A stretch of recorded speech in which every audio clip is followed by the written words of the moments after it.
ધોરણ 9 માં આજે આપણે પ્રકરણ 1 વિશે ભણવાના છીએ, જેનું નામ છે ભારતમાં બ્રિટિશ સત્તાનો ઉદય. ઉદય થવો એટલે કે પ્રારંભ થવો.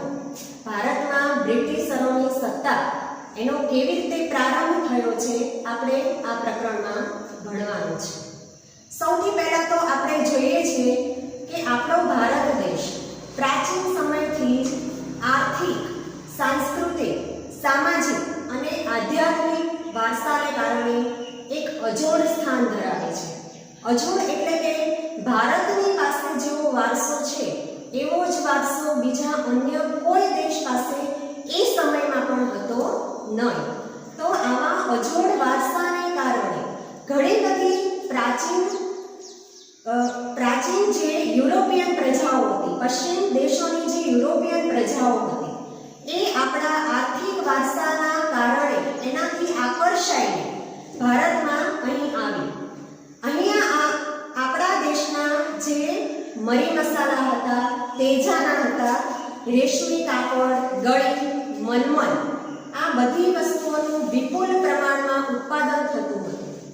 યુરોપની આ બધી જ પશ્ચિમ દેશની પ્રજા આ વસ્તુઓથી આકર્ષાઈ અને યુરોપમાં આ વસ્તુઓની માંગ હોવાથી આ વસ્તુ અહીંયા ભારતમાં આવીને ખરીદીને એમના દેશમાં વેચવા માટે, વેપાર કરવા માટે, બધી વસ્તુઓના વેપારથી આકર્ષાઈને અહીંયા ભારત આવવા લાગી. તો વેપાર કરવા માટે એ પ્રજાઓને ભારત આવવા માટે બે માર્ગ હતા. એક હતો જમીન માર્ગ અને બીજો હતો જળ માર્ગ. સૌથી વધારે પ્રાચીન સમયમાં જળ માર્ગનો ઉપયોગ વિશેષ પ્રમાણમાં થતો આવ્યો હતો. જળ માર્ગ દ્વારા ભારત આવવા માટેનું કેન્દ્ર સ્થાન ગણાતું હતું તુર્કસ્તાનમાં આવેલું ઇસ્તંબુલ, જેનું બીજું નામ હતું કોન્સ્ટેન્ટિનોપલ. યુરોપિયન પ્રજા ભારત આવવા માટે ઇસ્તંબુલ થઈને એટલે કે કોન્સ્ટેન્ટિનોપલ થઈને ભારતમાં વેપાર કરવા આવતી હતી. પરંતુ તુર્ક લોકોએ કોન્સ્ટેન્ટિનોપલને જીતી લીધું, તેની ઉપર ચડાઈ કરી, એની સાથે યુદ્ધ કર્યું અને કોન્સ્ટેન્ટિનોપલને જીતી લીધું. ત્યારબાદ ભારત આવવાનું, યુરોપના દેશના લોકોને ભારત આવવાનો જે જળમાર્ગ હતો એ બંધ થયો. હવે એ પ્રજાને ભારત આવવા માટે, વેપાર કરવા માટે એક નવા જળમાર્ગ શોધવાની જરૂરિયાત ઊભી થઈ. તો યુરોપના દરેક દેશોને આપણા દેશમાં બનતી જે ચીજ વસ્તુઓ હતી, મરી મસાલા, તેજાના, ગળી, રેશમી કાપડ, આ બધી જ વસ્તુઓ વગર ચાલી શકે તેમ હતું નહીં. એટલા માટે યુરોપના આ બધા જ દેશોને વેપાર કરવા માટે ફરજિયાતપણે ભારત આવવા માટે જળમાર્ગ શોધવાની ફરજ પૂરી પાડી અને એક જરૂરિયાત પણ એમને ઊભી થઈ કે ભારત આવવાનો જળમાર્ગ શોધો. તો વિદ્યાર્થી મિત્રો, હવે આપણે ભારત આવવાના જળમાર્ગની શોધ કેવી રીતે થઈ અને કેવી રીતે યુરોપિયન પ્રજા આપણા ભારત દેશમાં આવી એના વિશે અભ્યાસ કરીશું. તો પોર્ટુગલનો એ સમયનો રાજા પ્રિન્સ હેનરી, કે જેણે યુરોપના જે સાહસવીરો હતા એમને ઘણી બધી પ્રેરણા આપી, પ્રોત્સાહનો આપ્યા અને ઘણી બધી રીતે યુરોપના સાહસવીરોને આર્થિક મદદ પણ કરી, જેના કારણે એ યુરોપિયન પ્રજા નવા ભારત આવવાના નવા જળમાર્ગની શોધ કરવા લાગી. હવે એ પછી સૌથી પહેલા યુરોપનો બાર્થોલોમ્યુસ ડાયસ હતો કે જેણે ભારત આવવાના જળમાર્ગ શોધવાનો પ્રયાસ કર્યો અને ધીમે ધીમે એણે કેપ ઓફ ગુડ હોપ નામના ભૂશીરની, સમુદ્રમાંની જે જમીન સપાટી હોય એને ભૂશીર કહેવાય છે, તો આ કેપ ઓફ ગુડ હોપ ભૂશીરની બાર્થોલોમ્યુસ ડાયસે એ ભૂશીરની શોધ કરી નાખી. ત્યાર પછી આપણે જોઈએ તો ક્રિસ્ટોફર કોલંબસ, કે જેણે આપણને એટલું જ્ઞાન છે કે અમેરિકા ખંડની શોધ એણે કરી હતી. તો ક્રિસ્ટોફર કોલંબસ, કે જેને સ્પેનના રાજાની આર્થિક સહાય મળતી હતી અને સ્પેનના રાજાની આર્થિક સહાયના મદદથી એણે ભારત આવવાના નવા જળમાર્ગની શોધ કરી. 1492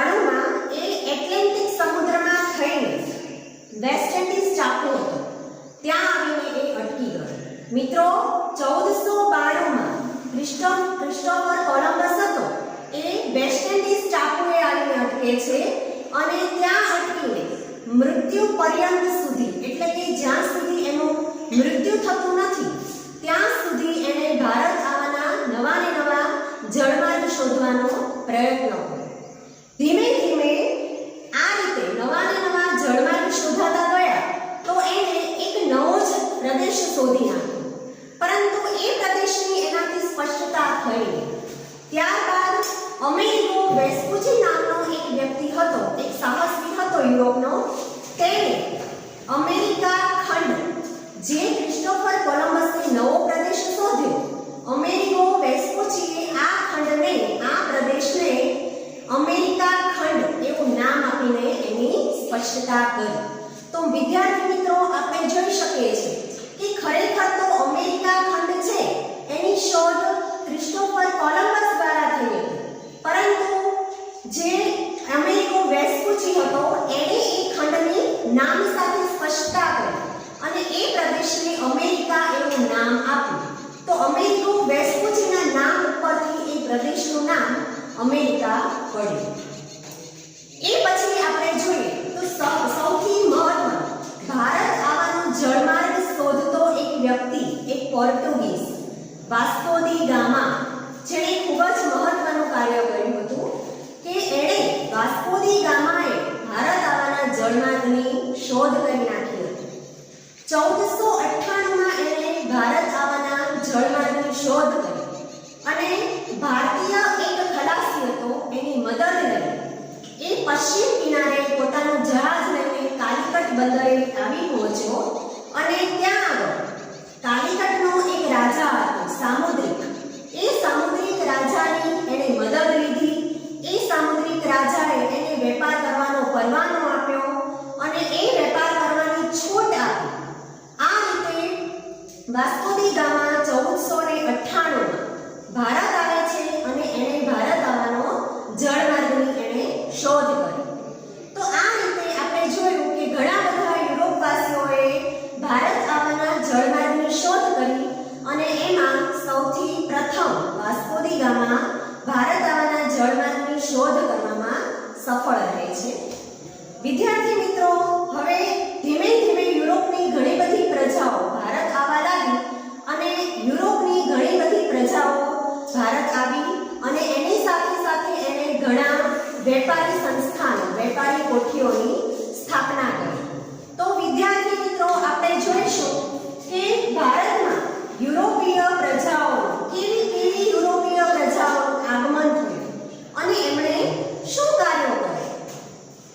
તો વાસ્કો દી ગામા દ્વારા જ્યારે જળમાર્ગ શોધાયો ત્યારબાદ સૌપ્રથમ પોર્ટુગીઝના ફિરંગી લોકો આવ્યા અને એમણે ભારતના 100 વર્ષ રાજ કર્યું, 100 વર્ષ પોતાનું શાસન સ્થાપિત કર્યું, પોતાનું વર્ચસ્વ જમાવ્યું અને એમણે દીવ, દમણ, ગોવા, કોચીન વગેરે દરેક જગ્યાએ પોતાના સંસ્થાનો સ્થાપીને નિયંત્રણો હેઠળ આ પ્રદેશોને લીધા. એ પછી હોલેન્ડના ડચ લોકો આપણા ભારતમાં આવ્યા કે જે લોકો વલંદાઓ તરીકે જાણીતા હતા. ત્યારબાદ ડેનમાર્કની ડેનિશ પ્રજા પણ આપણા ભારતમાં આવી અને છેલ્લે ઇંગ્લેન્ડના અંગ્રેજો આપણા ભારતમાં આવ્યા કે જેને સૌથી વધારે શાસનકાળ આપણા ભારત દેશમાં વિતાવ્યો અને પોતાની સત્તા સ્થાપિત કરી. ઈસ્ટ ઇન્ડિયા કંપનીની સ્થાપના અંગ્રેજોએ કરી અને ઈસવીસન 1600માં અંગ્રેજોએ ઈસ્ટ ઇન્ડિયા કંપની નામની પોતાની અંગ્રેજોની કંપનીની સ્થાપના કરી. ઈસવીસન 1600માં રાણી એલિઝાબેથ, જે ઇંગ્લેન્ડના મહારાણી હતા એલિઝાબેથ, એ એલિઝાબેથે અંગ્રેજોને, આ ઈસ્ટ ઇન્ડિયા કંપનીને પૂર્વના દેશો સાથે વેપાર કરવાનો પરવાનો આપ્યો. મિત્રો, આપણે જોયું કે અંગ્રેજો આવ્યા એ પછી ઈસવીસન 1600માં ઈસ્ટ ઇન્ડિયા કંપનીની સ્થાપના થઈ અને આ ઈસ્ટ ઇન્ડિયા કંપનીના રાણી એલિઝાબેથે તેમને ભારતના પૂર્વના દેશો સાથે વેપાર કરવાનો પરવાનો આપ્યો. 1608માં ઈસવીસન 1608માં વિલિયમ હોકિન્સની આગેવાની હેઠળ અંગ્રેજોનું એક પ્રથમ જહાજ સુરત આવ્યું. મિત્રો, આપણે જોયું કે 1608માં એક અંગ્રેજ અધિકારી હતો વિલિયમ વિલિયમ હોકિન્સ કે જેનું પ્રથમ જહાજ વેપાર કરવા માટે ભારત દેશના ગુજરાત રાજ્યના સુરત મુકામે આવી પહોંચ્યું. પરંતુ અહીંયા આગળ ફિરંગી લોકોનું વર્ચસ્વ હતું. તો ફિરંગી લોકોના વર્ચસ્વની એમને પરવાનગી મળી નહીં. અંગ્રેજોને જે વિલિયમ હોકિન્સ આવ્યો તો એને ફિરંગી લોકોએ વેપાર કરવાની પરવાનગી આપી નહીં. પરિણામે વિલિયમ હોકિન્સ દિલ્હીના જે આપણા નવાબ હતા જહાંગીર એમની પરવાનગી લીધી અને વેપાર કરવાનું એમણે શરૂ કર્યું. વિલિયમ હોકિન્સે કંપનીની પ્રથમ કોઠી ઈસવીસન 1616માં સુરતમાં સ્થાપિત કરી અને ત્યારબાદ મછલીપટ્ટમ છે, સેન્ટ જ્યોર્જ છે અને ફોર્ટ વિલિયમ છે, આ બધી જ જગ્યાએ પોતાના વેપારી સંસ્થાન એટલે કે વેપારી કોઠીઓની સ્થાપના કરી. વિદ્યાર્થી મિત્રો, આપણે ત્યારબાદ જોઈએ તો જેમ 1600માં ઈસ્ટ ઇન્ડિયા કંપનીની સ્થાપના થઈ, વેપાર કરવા માટે જે ઈસવીસન 1600માં ઈસ્ટ ઇન્ડિયા કંપનીની સ્થાપના થઈ, એ જ રીતે ઈસવીસન 1668માં વેપાર કરવા જ માટે ફ્રેન્ચ ઈસ્ટ ઇન્ડિયા કંપનીની સ્થાપના થઈ. એ લોકોનું આગમન થયું અને ફ્રેન્ચ ઈસ્ટ ઇન્ડિયા કંપનીએ માહે, કરાઈકલ, ચંદ્રનગર, મછલીપટ્ટમ આ બધી જ જગ્યાએ બધા જ પ્રદેશોમાં પોતાના વેપારી મથકો સ્થાપ્યા. એક સમય એવો આવ્યો કે બ્રિટિશ ઈસ્ટ ઇન્ડિયા કંપની એટલે કે અંગ્રેજોની જે ઈસ્ટ ઇન્ડિયા કંપની હતી એ અને ફ્રેન્ચોની ઈસ્ટ ઇન્ડિયા કંપની હતી એ બંને પોતપોતાની સત્તા વધારવા માટેના પ્રયાસો કરવા લાગ્યા અને એ સ્પર્ધામાં બંને વચ્ચે 3 કર્ણાટક વિગ્રહો થયા, જેમાં ફ્રેન્ચ ઈસ્ટ ઇન્ડિયા કંપની હતી એનો પરાજય થયો અને ફ્રેન્ચ ઈસ્ટ ઇન્ડિયા કંપનીનો પરાજય થતાં ભારતમાં સૌથી વધારે પ્રદેશો ઉપર સત્તા કે શાસન કરતી કંપની એ અંગ્રેજોની ઈસ્ટ ઇન્ડિયા કંપનીનો વ્યાપ એનો વિસ્તાર હતો. સૌથી વધારે પ્રદેશો જીતવામાં એનો રસ્તાનો માર્ગ મોકળો બન્યો અને અંતે જે ફિરંગીઓ હતા એમની પાસે માત્ર દીવ, દમણ, ગોવા આવા પ્રદેશો રહ્યા, જ્યારે ફ્રેન્ચો પાસે ચંદ્રનગર, માહે, કરાઈકલ અને પોંડિચેરી જેવા પ્રદેશો જ સત્તા હેઠળ રહ્યા અને એની ઉપર એ શાસન કરતા હતા. મિત્રો, આપણે જોયું કે ભારતમાં કેવી કેવી યુરોપિયન પ્રજા આવી, વલંદાઓ આવ્યા, ડેનિશ પ્રજા આવી, અંગ્રેજો આવ્યા, ફિરંગીઓ આવ્યા, પણ સૌથી વધારે અંગ્રેજો લાંબા સમય સુધી ભારતમાં વેપારી શાસનની કોઠીઓ સ્થાપિત એમણે કરી અને ભારતમાં એમનું શાસન છે એ સત્તાવાર રીતે સ્થાપિત કરી શકે. મિત્રો, આવી રીતે ભારતમાં આપણે જોઈએ છીએ કે ઘણી બધી યુરોપિયન પ્રજાઓ આવી. અંગ્રેજોએ પોતાનું શાસન ટકાવી રાખવા માટે અહીંયા ઘણા બધા પ્રયાસો કર્યા. પોતાના નિયંત્રણ હેઠળ એણે ઘણા બધા પ્રદેશો પણ લીધા. તો એ સમય દરમિયાન અંગ્રેજોએ જ્યારે પશ્ચિમ બંગાળમાં એમનું શાસન હતું એ દરમિયાન અંગ્રેજોએ એક પ્લાસીનું યુદ્ધ કર્યું. એના વિશે આપણે ભણશું વિદ્યાર્થી મિત્રો. તો હવે આપણે પ્લાસીના યુદ્ધ વિશે ભણવાનું છે કે જે 23 જૂન 1757ના રોજ પશ્ચિમ બંગાળના મુર્શિદાબાદ પાસે આવ્યું. પ્લાસીનું જે મેદાન હતું ત્યાં આગળ એ યુદ્ધ પશ્ચિમ બંગાળના નવાબ અને અંગ્રેજો વચ્ચે થયું હતું. તો પ્લાસીના યુદ્ધની માહિતી મેળવતા આપણને ખ્યાલ આવશે કે એ સમયમાં પશ્ચિમ બંગાળમાં સિરાજ ઉદ દૌલાનું શાસન હતું. સિરાજ ઉદ દૌલા પોતે ખૂબ જ ઉતાવળિયો સ્વભાવ ધરાવતો હતો. એના ઉતાવળિયા સ્વભાવના કારણે એના જ રાજ્યોમાં એણે જે નિર્ણયો લીધા એના કારણે એના પોતાના ઘણા બધા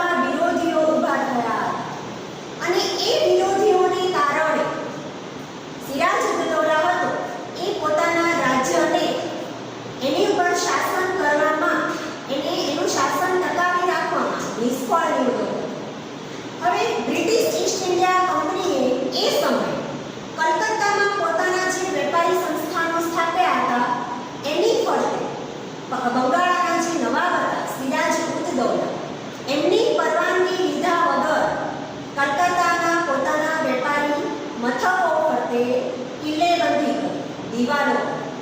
સિરાજ ઉદ દૌલાને જ્યારે આ વિશે માહિતી મળી, એને જાણ થઈ, ત્યારે સિરાજ ઉદ દૌલાએ આ દિવાલ તોડી નાખી, જે અંગ્રેજોને ગમ્યું નહીં. અને ત્યારબાદ સિરાજ ઉદ દૌલાનો વિરોધ કરવા માટે રોબર્ટ ક્લાઇવ, એક અંગ્રેજ પ્રતિનિધિ હતો, કે જે અંગ્રેજ પ્રતિનિધિ પોતાના લશ્કરી સૈન્ય સાથે પશ્ચિમ બંગાળમાં પ્રવેશ કરે છે અને સિરાજ ઉદ દૌલા સાથે આ જે કિલ્લેબંધી હતી એ તૂટી ગઈ, એની સામે રક્ષણ મેળવવા માટે સિરાજ ઉદ દૌલાની વિરોધમાં આવે છે. તેને સત્તાવાર સિરાજ ઉદ દૌલા કોઈ કારણસર નવાબ છે એ અંગ્રેજોને કનડગત કરે છે એવા બહાના હેઠળ એણે સિરાજ ઉદ દૌલા સાથે યુદ્ધ જાહેર કર્યું. પ્લાસીનું યુદ્ધ એ જાહેર કર્યું. એ યુદ્ધ દરમિયાન તેણે નવાબનો સેનાપતિ એની સાથે એક પૂર્વ આયોજન કર્યું, એક પૂર્વ કાવતરું કર્યું, એની સાથે એણે ષડયંત્ર રચી કાઢ્યું. મીર જાફરની સાથે એ નવાબની સાથે યુદ્ધ કરવા જોડાયો અને પૂર્વ યોજના અનુસાર જે મીર જાફર હતો એ પ્લાસીના યુદ્ધ દરમિયાન હારી જાય છે અને નવાબ પોતે નિષ્ફળ નીવડે છે અને અંગ્રેજોની આ યુદ્ધમાં જીત થાય છે. તો પ્લાસી નામના ગામ પાસે આ યુદ્ધ થયું. આ યુદ્ધ માત્ર અડધા દિવસમાં જ પૂર્ણ થયું. યુદ્ધમાં નવાબ હારી ગયો એટલે અંગ્રેજોને પશ્ચિમ બંગાળની 24 પરગણાની જાગીર મળી ગઈ અને અંગ્રેજો એનો લાભ લેવા માટે જે પશ્ચિમ બંગાળનો સેનાપતિ હતો મીર જાફર, એ મીર જાફરને એ સેનાપતિ બનાવે છે અને એનો લાભ લઈ એ પોતે 24 ગણાની પરગણાની જાગીર લે છે. આમ ઈસ્ટ ઇન્ડિયા કંપનીએ પોતાના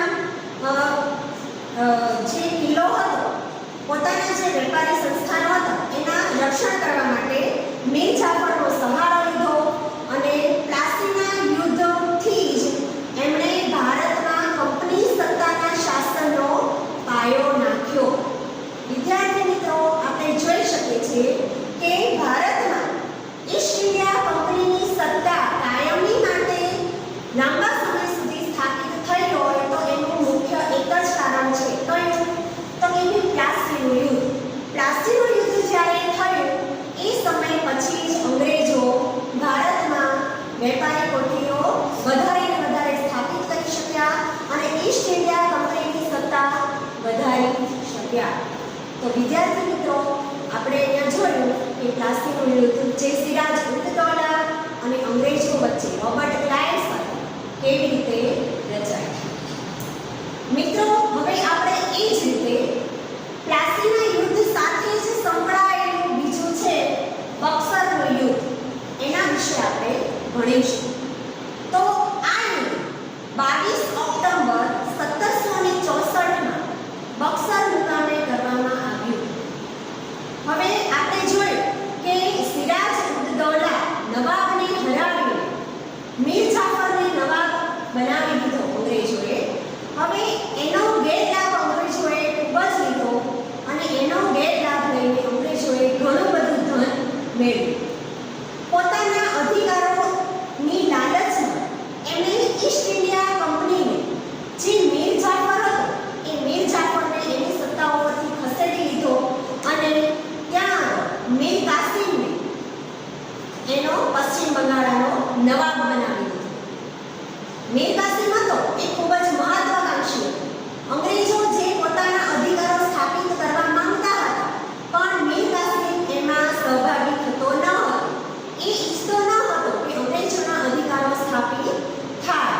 એટલા માટે અંગ્રેજોએ મીર કાસિમનો વિરોધ કરવા લાગ્યો અને ફરી પાછા મીર કાસિમને એની સત્તા ઉપરથી દૂર કરી મીર જાફરને બંગાળનો નવાબ બનાવી દીધો. હવે અંગ્રેજોનો આવો વિરોધ કરવા માટે મીર જાફર, મીર કાસિમ બંને અવધના જે નવાબ હતા જેનું નામ હતું મુગલ બાદશાહ.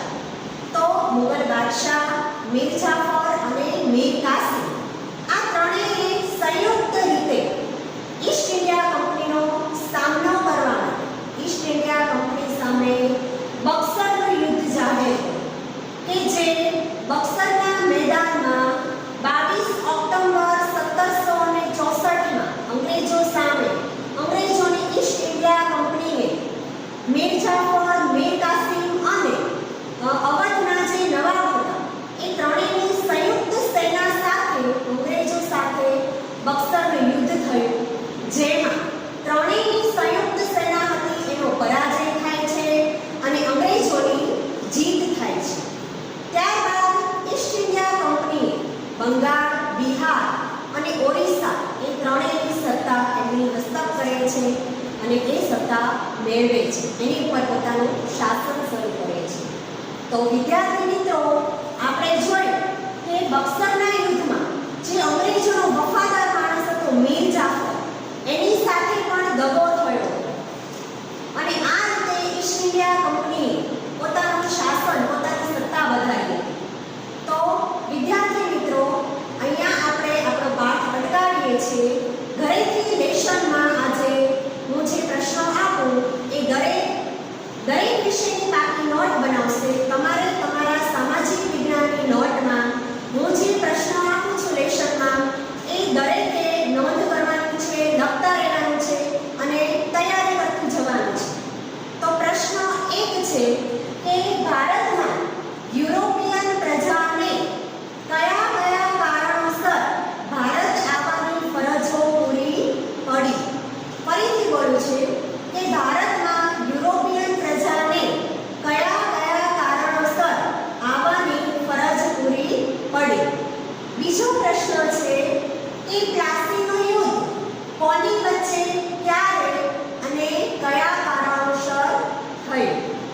ત્રીજો પ્રશ્ન છે કે બક્સરનું યુદ્ધ કોની વચ્ચે, કયા કારણોસર થયું અને